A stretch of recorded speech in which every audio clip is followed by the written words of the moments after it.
Welcome everyone to the 10th anniversary of the San Antonio Book Festival and this special pre-recorded session. I know that the audience is seated outdoors, but for your safety, we kindly encourage everyone to keep their masks on except when actively eating or drinking. We also ask that you silence your cell phones so that everyone can enjoy the program uninterrupted, which I guess goes for me too. I just made sure I'm all set up. If you wish to support David Baldacci, copies of Dreamtown will be available in the Nowhere Bookshop tent across the street. Today, I'm your moderator. My name is Connor Moran. I'm the director of the Wisconsin Book Festival. I've been the director for 10 years, and this is my first time meeting David Baldacci. I am so pleased. David, thank you for joining us today. It's great to be here, at least virtually anyway. Thank you. Exactly. David Baldacci published his first novel, Absolute Power, in 1996, and the feature film adaptation followed with Clint Eastwood as its director and star. In total, David has published 44 novels for adults, though I have a feeling that by the end of this year, that number is going to have ticked up quite a bit. And all have been national and international bestsellers. Several have been adapted for film and television, and he has also published 7 novels for young readers. David, your novels are published in 45 languages in 80 countries with 150 million copies sold worldwide. That is just, I mean, like a mind-blowing, staggering number. And I just, I want to say thank you. Thank you for this book. Thank you for Dreamtown and so many other books. Well, thank you very much. I mean, it's come a long way from a guy who started out writing short stories for a living. And, being a 16-year-old and trying selling short stories to Atlantic Monthly and to Playboy magazine and not having very much success. So it has been beyond my expectations as well. I'd love to go back and say to that Atlantic Monthly editor, like, hey, maybe take a risk on this guy, you know? Yes. I also want to just mention that it is a personal joy to be here today. Your event with us in Wisconsin in April of 2020 was one of the first events we had to cancel. And so this feels like a nice little kismet coming together today. So thank you for letting me moderate this conversation. I kind of want to just jump right into Dreamtown because you really jump right in this book. So much happens in the first 10 to 15 pages. I feel like we could just talk for an hour about those 15 pages. But how purposeful was that immersive beginning? Yeah, it was very important. I had a couple of jobs to do. One, I wanted to get you into the plot and into the mystery, but I also had to immerse you into believing for a little bit that you were in 1952, 1953 LA. Yeah. So I thought the best way to do that was to take Archer on a little ride. Aloysius Archer, my protagonist, my gumshoe detective, through LA at that time period, let you see some of the sights along the way, his take on what LA was sort of like back then.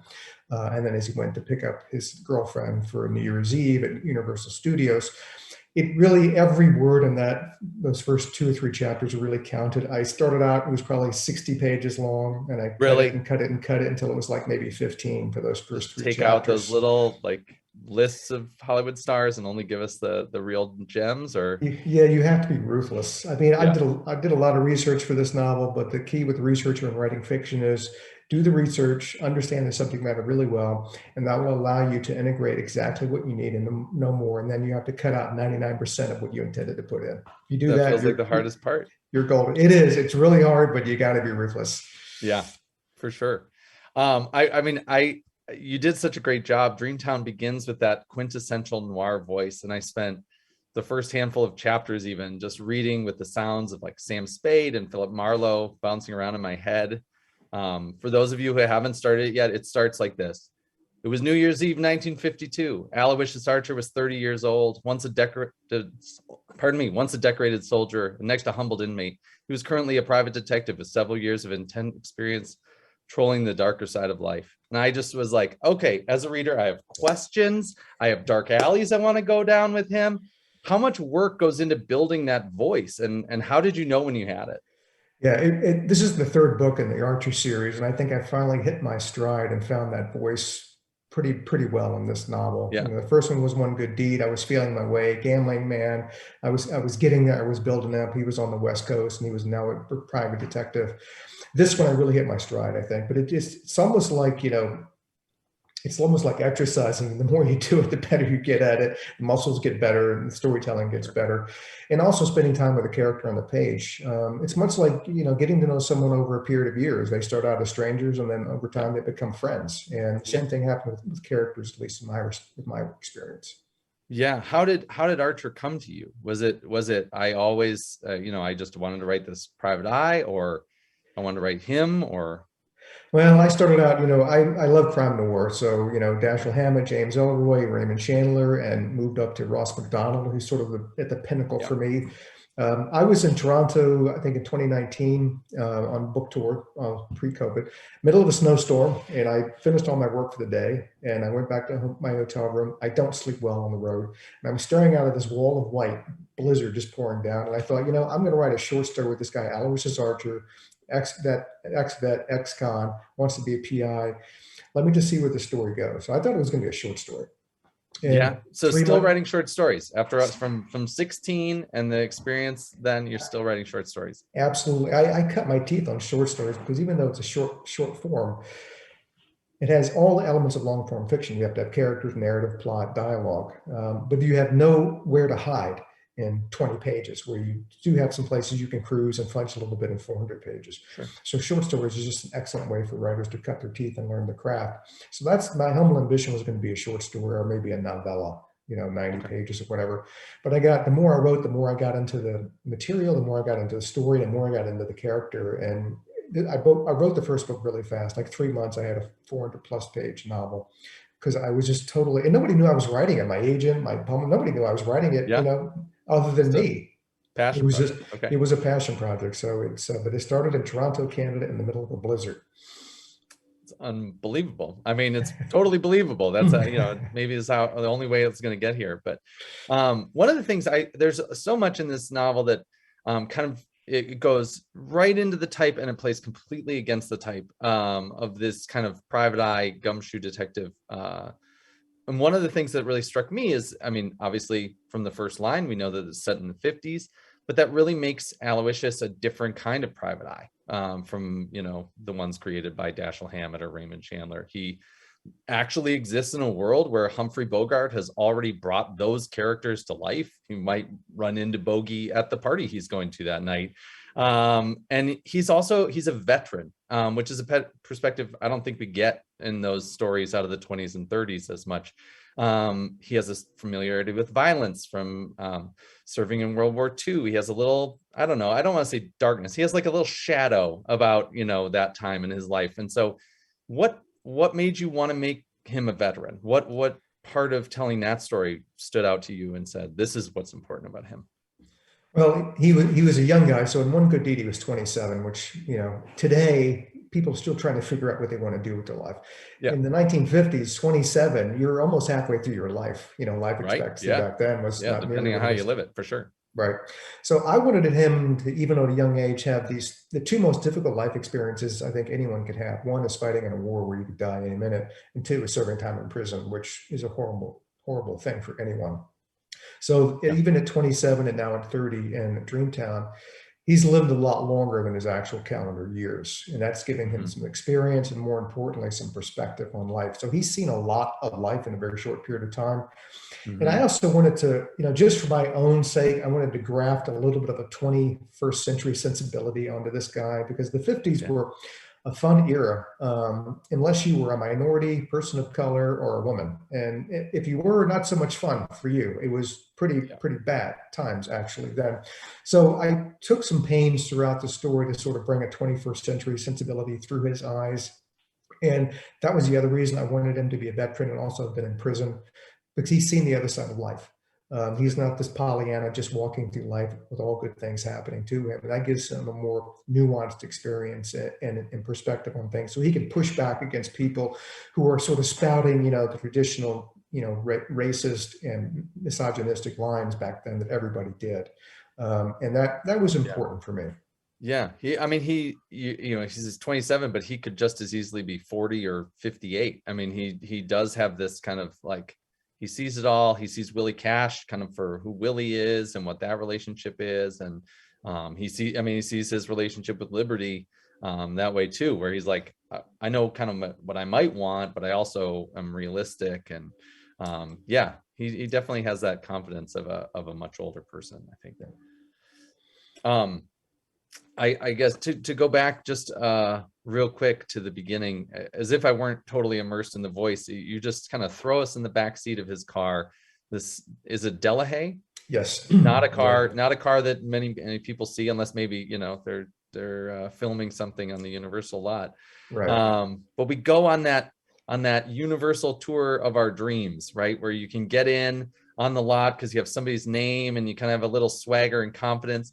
What drew you to writing about that Hollywood for all of us? Well, my older brother was an artist, and he was fascinated with that time period. So growing up, he had literally thousands of books on the golden age in Hollywood. I think I've seen more photos of Rita Hayworth than anyone on earth other than my brother.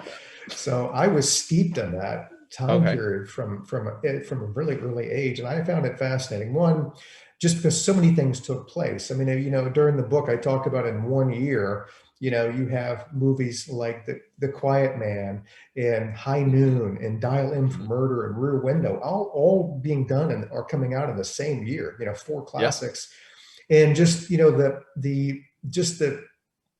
spectrum of stars that they had back then, which I show you a little bit in the first few chapters, Yep. were names that everybody, regardless of age, for the most part, will know. Right. But I also take great pains later on in the book to show you that while Hollywood is a mile wide, it's about a millimeter deep. Yeah. And it is the greatest ride in the world until you reach the top, and then there's no way to go except down. And it is the sharpest fall on earth, because all that adoration, everybody screaming your name, everybody thinking you're the best in the world, and then tomorrow you've been replaced by the next greatest thing, and Yeah. nobody remembers you. And I don't think the human psychology, the human ego, the human emotional structure is built to take that.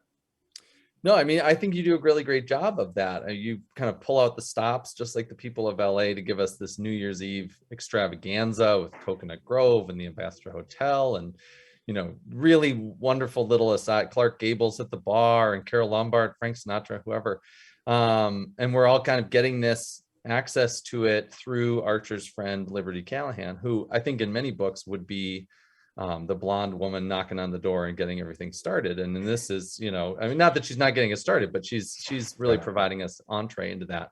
And everything, kind of looks like it's just all, I don't know, beautiful and natural. And you really do a great job of pulling the reader out and saying, like, this is tenuous. Even Betty Davis needs a comeback picture just a couple years after she was at the top. And there are starlets who don't make it. All right. You tell a very real story, even in just, 2 or 3 sentences about, starlets who don't make it. And all while we're raising a glass of champagne and floating away to dreamland on the bubbles, Archer's watching and saying, maybe this isn't all what it's cracked up to be. I think that's very real. It is. I mean, he obviously cares a great deal for her, and she does for him. But the life she wants is not the one that he wants for her. But he can't live her life for her. Right. He sees, through that world, because he knows that it's a millimeter deep. She recognizes that too. She's a very savvy person. It's just once you get into that ride, the adrenaline and the competitiveness, you're sucked in. It's like an addiction. I've done a lot of work out in Hollywood. I've, done a lot of films and TV series and Yeah. stuff, written scripts, and it is addictive. And that's one reason why I stay almost exclusively on the East Coast. If I have to go out there, it's for a day or 2 or 3, and then I come back home, because otherwise it just sucks you into the vortex. It's a black hole. And once you're in, you can't get out. Yeah. Yeah. And it becomes kind of like that addiction of, the high and, what you'll do to stay up there. Right. Right. We also, you introduce us to a cast of characters who maybe don't exist in real life. Danny Mars, his wife, Gloria. We hear a lot about Bart Green, this kind of like Uber producer who's got a hand in everything, which, sounds like it's just maybe the studios, and maybe is a little bit more than that. And with every conversation we and cocktail, we kind of see that the line between legitimacy and the seedier side of what's going on is just as thin as the line between Liberty Callahan and Marilyn Monroe. Not to say that Marilyn Monroe didn't have the seedier side. Yes, it is. You have to tell it. It's sort of a tale of two cities. And I wanted people to understand that post World War II, in this country, it was a transition time. We had survived the Depression, we had survived the World War. People were sick of sacrificing, sick of fighting. They wanted prosperity, they wanted some fun. A lot of them pulled up the roots, went west. Back then, California was an economic machine. We built planes out there, we built cars, we built furniture, and then we had Hollywood. Everything was happening. The streets were paved with gold. All the women looked like Marilyn Monroe. Everything was great, right? When you have that much prosperity and economic success, one thing that always goes with it is the criminal elements who want a piece of that pie and want to exploit famous people. And there was a whole industry devoted to that Archer sort of gets into in the middle of Dreamtown, because it was fabulously, lucrative for people.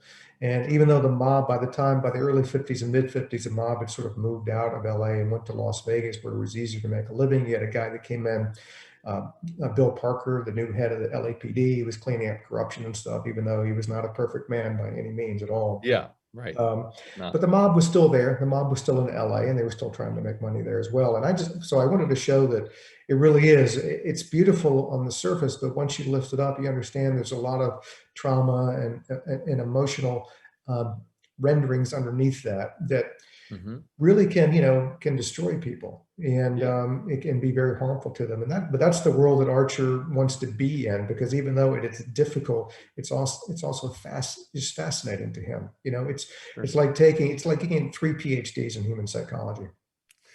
Right. Yeah, seeing all the sides, right, and trying to be there for each one of them. There's a lot of that. I'm going to act this way when I'm talking to the people at the party, and I'm going to act this way when I'm talking to maybe the less famous Eleanor Lamb, somebody less famous at the party. I'm going to do this with the cops. I'm going to do this when I need information. And he really has to be conversant in, I don't know, let's call it 6 or 7 different, types of America at that time.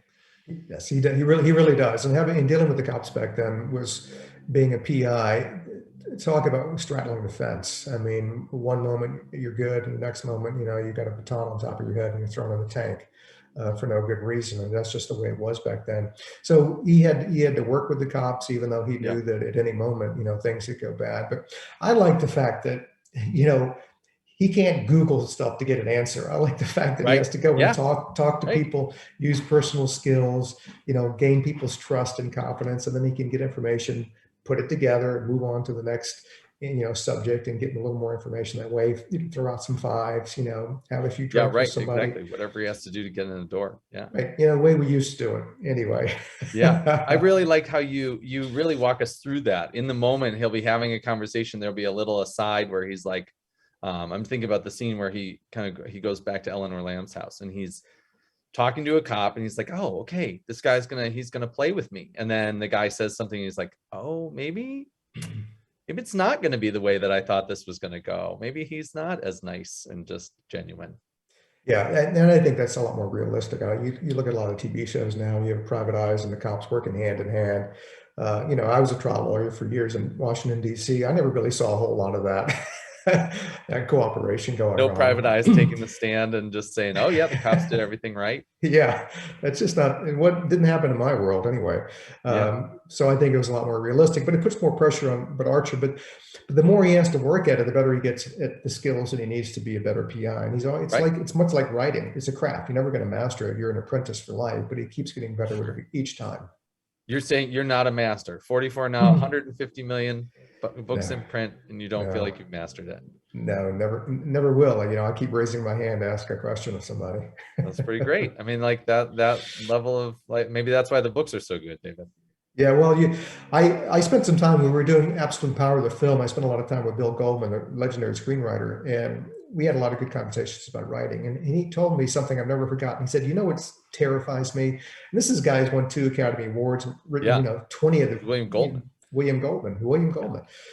And I said, no, what terrifies you? He said, I'm terrified that one day I'm going to wake up and people will realize that I have no idea what the hell I'm doing. And he doesn't know. Yeah, but he said that's the key to being a creative writer. Because once you think you know what you're doing as a writer, that's when you lost the edge you need to actually be a writer. So when you get up, he said, when you get up and face the page, be terrified. Because I've always thought that fear is a great antidote to complacency, and it is. Yeah. Okay. Is that what forced you to sit down in that white out Blizzard and write about Aloysius? Yeah, because Or I was never, that just like the end of the day? I had never done anything like this before. I think one reason I write so many different series, why I've written children's books and fantasy novels, is because I want to keep challenging myself. I don't want to be a book factory just kicking these books out one after another and asking myself, how did I do it last time? I'll just change the names a little bit. I Mhm. want to keep having to recreate, new worlds where I go into territory I haven't visited before. And yeah, I'm terrified that I'm not going to be able to pull Yeah. it off. But I think that makes you work a little bit harder. Yeah, I think it definitely does. I think it's very noble of you to say, I want to do something different. We do see a lot of writers who say, hey, that worked. I'm just going to do it again. And so Right. I think that's also, if people watching, go to your website and look at the books, there are any number of different series and any number of different things. And I think that that's also pretty interesting that you're willing to kind of take yourself, oh, I'm interested in this, I'm interested in that, and where might this character lead? And as you said, fantasy novels and young adult, and Yeah, I think it's like an actor who wants to stretch and get out of whatever box Hollywood is trying to put them in, or audiences are trying to put them in, fair and enough. stretch their acting skills and try something different to see if they can actually pull it off. And sometimes when they do that, it turns into probably one of the best roles they've ever done. And I Right. just think that if Yeah. you're willing to take that risk, sometimes good things happen. Okay. Well, we'll have to see what risks you're willing to take upcoming. That's right. Um, I would say I actually have a couple. I want to go back to Cops and Private Eyes for a quick second. Um, how do you put your finger on that tension? Why is there always tension? Why is it so delightful to me as a reader to see that little back and forth? And why aren't more private eyes getting arrested for breaking and entering? It gets very clear that Yes, they're it doing does, both doesn't things. it? I think sometimes they'll look at this as a competition. The Okay. private eye wants to get there and get the answer, get the glory first. You go back to Conan Doyle and Sherlock Holmes. That's what Inspector Lestrade was always worried about. That's Sherlock my next Holmes. question was, is Yes. Inspector Lestrade just a thing of the past? That's Yeah, amazing. Yeah. yeah. No, he's very real, and I think too that cops look at PIs as not well trained, just out there messing stuff up, getting involved, and screwing up their cases. And I think it's more of a competition, and one where cops think that the people doing it are not good, not experienced, and if they were good, they'd be official detectives. It's kind of Um, like the journalists and bloggers kind of conversation. it Yeah. is. I mean, You and don't there, have to follow my rules. that's right. You really do. People have their avenues of how they got to where they are, and they think that if you want to be at that spot, you have to follow the same road. Yep. That's not always necessarily true. Right. And obviously, PIs don't have the power of the state behind them. They can't issue Right. subpoenas. They can't arrest anybody. They have to, like you said, sometimes they have to sneak in the back door and find out what they can find out, which actually makes it a little more challenging, Sure. to Right. get people to talk. And that's why I never really considered having Archer be a police officer. I wanted him to be a PI just because I wanted him to have that full, you know, spectrum of experiences where he had to really live by his wits, live by his Yeah. cleverness, and get to the same end zone by various means. Yeah. So Can't he's just, he's got one arm tied behind his back, but he realizes that, and that's okay. yeah. Yeah. That's quite interesting. He can't just run a plate. He can't just, get that fingerprint work done. He's got to put it together in his head, and, Right. you know, he's got like a kind of an Occam's razor. Like, all right, what's the most likely conclusion here? I'm going to follow that and see if that works out. Absolutely. He's one guy. He doesn't have a whole team of people. He doesn't have Yeah. the state power behind him. So he's got to keep following leads. And in the book, as you see, he keeps going to one. Some of these are rabbit warrens. He goes down one way and it turns out to be nothing. But after a while, he kind of finds the route he's supposed to go down. And all of a sudden clues start piling up and things start coming together in his head. Yeah. And I think I really laid it out the way, detectives sort of pursue their cases, because this is what they have to do. And in the novel, I don't know how many, don't have the official count of how many people he interviewed, talked to, and the places he went, but it was a lot. Sort of, bring Yeah. this tapestry, this mosaic together. There's a lot of moving pieces to it. Yeah. I feel like we could do like a big, beautiful mind with We strings could, and, different newspaper clippings and, we could. pictures. Where's Russell Crowe when we need him? Exactly. Come Right. Exactly. on. Clearly. Um, I, you just bringing that up. I do wonder, how do you balance as an author coincidence and just the thing that happened, and try to make it so that, when Archer leaves, and then he sees something else, or sees something that maybe is unrelated at the, when he experiences it. I'm trying not to give anything away to anybody. Right. But, and then it can kind of come back up and say, oh, that was the same day, or that was the same, street, or same car. You can read any number of thrillers and just get halfway through and be like, okay, this is just improbable. So how do you do it?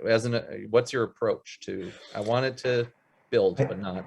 Yeah, I think Agatha Christie might have had the rule. They said, one coincidence per book is okay. You get beyond that, and you're into sort of dicey territory. So here's how I sort of deal with coincidence. It's sort of coincidence plus if something happens in the novel. So you could look at it a coincidence, but if he had to take one or two steps to put him in the position to realize the significance of that thing, that coincidence happening, then it's not really a coincidence. He didn't just walk down the street and turn left and wow, he saw the killer. Yeah. It took two or three steps of things he had to put together. So what I'm always trying to do is my detective always has to work for it a little bit.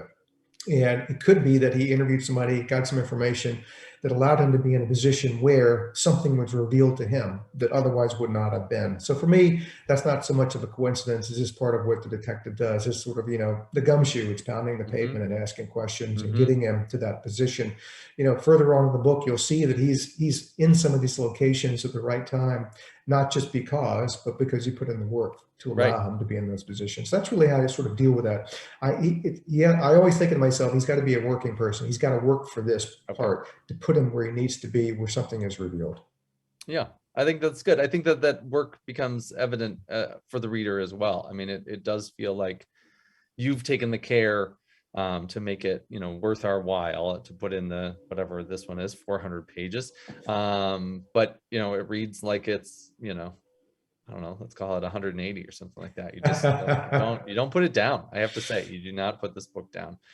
To go back to kind of a consistent theme where you play with this type and then you play against it. I really loved that we don't see damsel in distress in this book. We see Liberty Callahan, who is described, she's beautiful, she's blonde, she's a starlet, and as I mentioned already, like, she would be the damsel in distress in so many other books like this. And then we also have Eleanor Lamb, the screenwriter, who's, circumstances kick off the novel, who has some, she lives in a weird place and it's kind of we don't know why, and she's working with some shady people. But it's never about Archer coming in and just rescuing them. And I think, particularly in the 50s, that's the kind of cultural narrative, or particularly in noir fiction as well. So what was it about that really made you say, like, I'm not going to use that trope? Yeah, because I have historical perspective, so I understand that the damsel in distress is just total crap. It never existed. Never ever existed. In fact, women had to be far more clever than men back then, because they were ingrained and glued to the second class status, regardless of what they did. So to get to the goals they wanted to achieve, they just had to do it in a circuitous way. And they did it by using their wits and cleverness and making men feel like it was their idea, their decision, their smarts that got them there, but actually the women were manipulating them, because the society and the official world allowed them no other way to do it. Yeah. So Gloria almost says that in the first, just right Gloria, away. Gloria Mars is quite an example of that. She was born wealthy, as I like to say, birth lucky, but she understands that, and she understands the games that be playing out there. And she's her own person with her own beliefs. But she understands that everything is stacked against her, even a woman of means as she is. So, much less a woman who's back then who's impoverished and is not beautiful and doesn't own the penthouse at the Ambassador Hotel. Their lives are 1,000 times worse. So I don't write about damsel in distress. Personally, I've never met one in my life. My whole life experience has been strong, independent, formidable women. And that's what I write about. And particularly, if you want to write realistically about Hollywood, you don't write about damsels in distress. They did not exist back then. You write about women who were third-class citizens, but still achieving what they wanted to achieve by alternative methods that they came with totally on their own, that men had never had to deal with. Sure. Yeah, that's great. sorry to kind of jump shift. I really saw that the locations in your book became almost their own characters. Hollywood is distinct from LA. And then Las Vegas is this whole, other kind of creature. And you achieve this so well that I feel like I drove down those streets. I feel like I can see what 1950s Las Vegas looks like. What's your process in really building, it's not fantasy world building, it's real world building, and you have to take me there, and I can get online and find out that you're wrong. So how do you prevent that? First of all, since I wasn't around back then, but I read dozens of books on the subject matter and pieced together a mosaic in my mind and in my notebooks about how to recreate that world, street by street. I found a road map of Los Angeles from 1953. I bought it on eBay for like $6. Okay. I took my magnifying glass. For whatever reason, those maps back then are incredibly small type. And I went street by street block by block, when I was mapping out Archer's initial ride into the city in the first few chapters, because I wanted to give a feel, not just for the geography of it and the topography of it, but the cultural significance of what he was passing through, the Paramount Gates, and Grauman's Chinese Theater and all the others. Yeah. That would give you perspective in the city he was going through. I did the same in Vegas. I've been to LA many times. I've been to Vegas many times, not during that time period. One key element that I used, I found on YouTube a 27-minute video that a guy had done in 1953 when he had driven his Chevy Impala down the strip in 1953 and filmed the entire thing. So you can see like what the cafe was named and all the what people were wearing. Everything. It was a treasure trove for me. So I just slowed it down frame by frame, and I'm taking copious notes as that car is going down the road. And the Sands Hotel, which is the newest one that came online in November of '52, which is where Archer stays at in Vegas. And across the street in 1953, in the Sands is just a pile of dirt. The strip was barely built back then. And this is the old strip, not the new strip that we recognize now. So that was invaluable for me to sort of see it. So reading, finding things online, talking to people who lived during that time period, getting their experiences. That's sort of the trifecta that I use to try to build this world. And then, the rest of it is up to my imagination. I can take a real world and add elements to it because I'm writing fiction that makes it, at least in my mind, even more fascinating and allows the reader. My rule for research is research can be in the book only if it hits one of three elements. One, it fleshes out a character better. Two, it moves the plot forward. Or three, it provides information to the reader they need to follow the story. If you don't hit one of those three elements, then your research, why is it in the book? Yeah, then you're writing me a book about what Las Vegas looked like in 1953. Yeah, right? I'm writing you a textbook, and that's not what you signed up for. That's not the challenge. That's not when you say I'm pushing myself to write a really nice university press Las Vegas retrospective piece. Yeah, if I did that, it would be a different title. Yeah, maybe. Yeah, for sure. That kind of pushes me toward a question about how do you make your choices about what you're going to write? This is a series. This is the third book in the series. How do you begin a series? How do you know when it's going to be a series? You also have a long list of standalone novels that I guess maybe are all just series in waiting. Yeah, it's very true. I think with Archer, I knew from once I'd finished the first novel, I knew obviously he was going to continue on, he was building toward his career as a PI. Yeah. And my rule of thumb for a new series is that I will write one book a year in that series for at least 3 or 4 years to establish that foundation for the fans. They want to at least they want to write. I don't want to write one book and then 3 years pass and they haven't had another one, because people forget there are lots of books out there. Yeah. So that's how I make the choice about how many books to write initially, just to build that foundation. Mm-hmm. And then it could be, in this summer, I have a new book coming out. I have 3 books this year because with COVID, all my travel was canceled, as you know. I just sat home and wrote, 24/7. It's called The 620 Man. It's a guy named Travis Devine. He was a former Ranger. Now he's a financial analyst in Manhattan in New York, contemporary times. And the 620 comes from the train he takes him from Mount Kisco to Wall Street every day.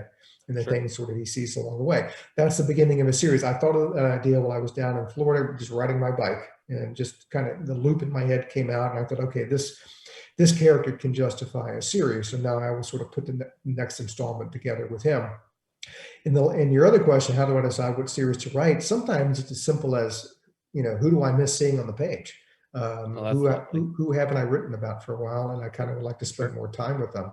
Yeah. And then that's why I'll bring an Amos Decker back, or John Puller, or King and Hmm. Maxwell back. It's just, Yeah. I know it sounds silly, but they're real to me. I spent a lot of time Sure. creating them. Yeah. And it's just, I'd like to spend more time on the page with them. Yeah, I interviewed Nick Petrie, who's also a Mhm. thriller Oh, yeah. writer, and he just has Peter Ash right now. But he talks about that all the time. He talks about how he's writing this character, and he wants to know what's going to happen based on where he left him in his last book. But then he'll also think about, where did I leave everybody else in the book? And then he's maybe thinking about doing a spin-off with somebody, basically his Willie Cash kind of a character. Right. And I think that comes up a lot for writers, right? There's just, there are unanswered questions for us as readers, and that's why we buy the next book. But that's maybe why you write the next book, because there are unanswered questions for you. Yeah, it really is. I mean, you have to have, and I tell this to aspiring writers. I have a master class that I've done online for the masterclass Yeah. series, and I tell aspiring writers, make sure you choose wisely your subject matter, particularly if it's your first book. And you don't really necessarily have to write about things you know a lot about. You can write about something you'd like to know a lot about, because that will, Yeah. that passion that will compel you to go and find out more about this world and Yeah. write about it. And it improves your prose, your plot, your characters, everything. If you get into a novel where you're just kind of chasing a trend, you want to do another Jurassic Park or another Da Vinci Code just because those are hot and everybody was buying them. Yeah. It's just a trend book. I can guarantee you almost 100% of the time you're going to run out of gas halfway through because you're not really interested in the subject matter, and Yeah. you're Right. not going to finish the book. So you got to choose wisely. And I think that motivation for stories of peripheral characters in books that I've written can be a powerful motivation to write a new series or a new standalone book, because the question is, gee, I wonder what I can do with that person. I wonder, when I turn the page, where can they be and what can they do in their lives going forward? That's powerful motivation. That fills up the creative tank. Yeah. Yeah. I mean, it's great to hear that fills up your tank, because that's, so often for me as a reader, what, kind of fills up my tank and makes me want to sit down with it, or makes me say, oh, I'm going to go on vacation. I'm going to take this on vacation because I get that time with this. So that's great. It's kind of, the symbiosis is great. Yes. I work in books. I direct the Wisconsin Book Festival, but in my background, what actually got me into books, took me to Washington, D.C., where I started working in bookstores. I went to law school. And I was going to go be a lawyer. And I was applying for jobs. I got this job in a bookstore, and I came home and I was like, I know that I just went to law school and took a bar exam, and that was terrible. But I'm loving this books thing. And my wife was like, oh, thank goodness you knew. I saw it the first day you came home. What was it for you that really allowed you to kind of make this leap and say, I'm going to set that aside? Not that you're going to, not rely on the training or the experience, but, I'm going to do this book thing full time. Yeah, I was a writer before I was a lawyer. My mom gave me a blank page book when I was like 8 years old, because I was a kid who never shut up. I was always telling these stories and tales and yarns, and I was the kid that was designated in our neighborhood who would come up with all the adventures and the battles we would fight as little kids in the woods, and I would choreograph it. I just love that stuff. And my mom gave me this book, and years later, when I told her, my God, you really changed my life, that epiphany of that pen hitting the paper, and I never looked back from there. And she was like, honey, I'm so glad it's worked out for you. But really, I just wanted to shut you up. I mean, give you something to be occupied with. Yes, exactly. As the old Southern expression goes, boy, you got on my last nerve. Yeah. So, and then when I wrote short stories for 15 years, never could make a living doing that. Then I thought about, what am I going to do? I was a political science major in college.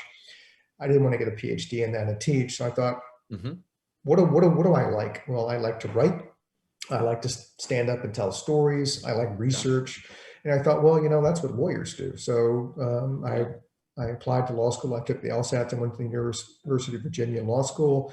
I practiced law for 10 years, but I was writing that whole time. Fiction was really what I wanted to spend my life with. But by that time I was married. I had one child, another one on the way. So I couldn't be the starving writer. But I kept at it, night and day, every spare minute. And when people come up to me and they say, I have a book inside of me, I know it. If only I had time to write it, but I just don't. And then I realized they're never going to, because people who are meant to write they will find the time, Right. and, every writer you'll talk to or interview will have the sort of the same story as me. I wrote early in the morning. I wrote late at night. I wrote during my lunch Totally. hour. Right. Yeah. You find the time because you can't not do it. It's Right. just, it's not a hobby or a profession or even a passion. It's an element of my identity.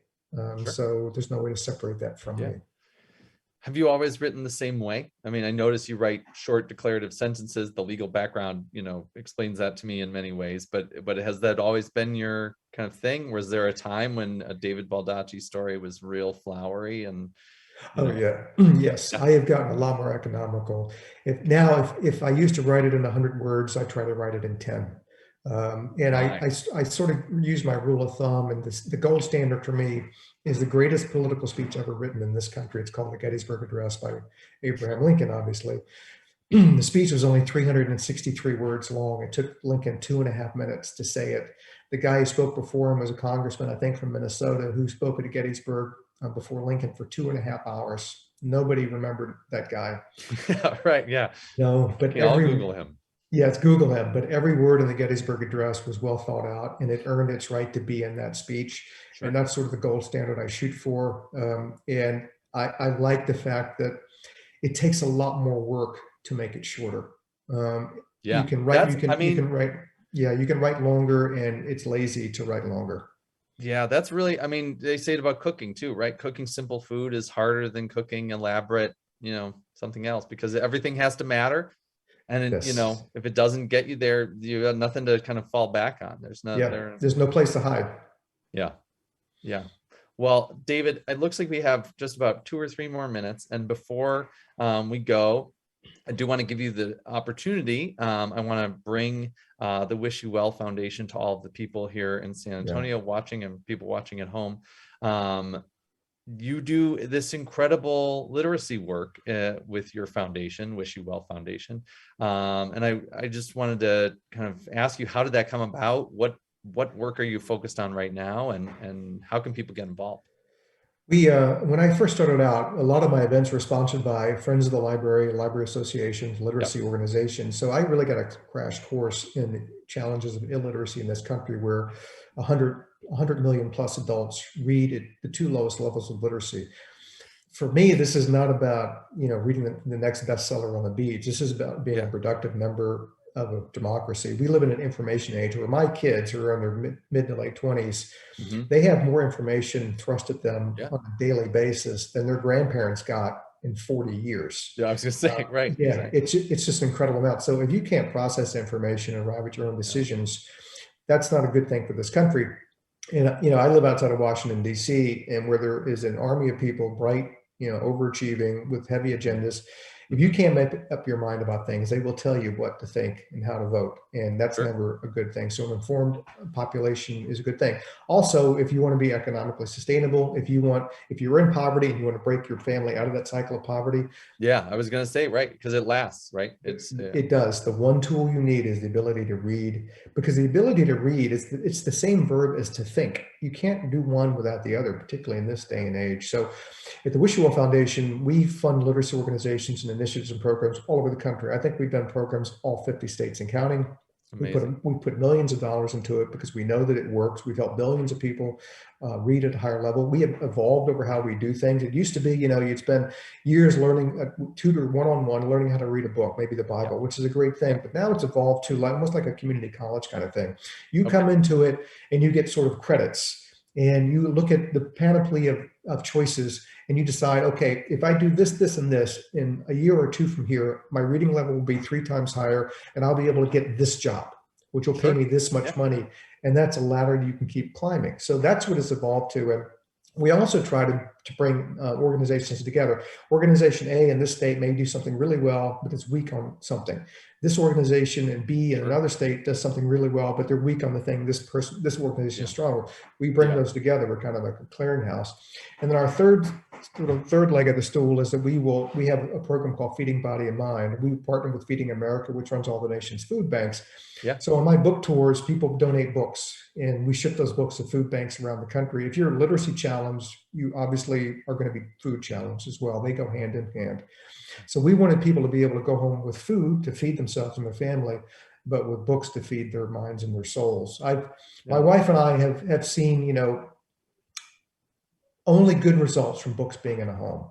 We've Yeah. seen only bad results from no books being in a home. Yeah. I mean, the research on that is stark, and it is, very, very clearly linked. Yes. So, well, thank you for that work. The website is wishyouvellfoundation.org. And I encourage everybody to take a look at what you're doing, and to take a look at literacy organizations in your area. Maybe they're already working with Wish You Well. That is our time today. David Baldacci, thank you so much for joining us, and for this book, Dreamtown. And I want to thank all of the people watching outside in San Antonio, watching here in Wisconsin, and anywhere else you might be watching from, for attending this San Antonio Book Festival. No matter how you're joining, please check the San Antonio Book Festival website to help them celebrate their 10th anniversary.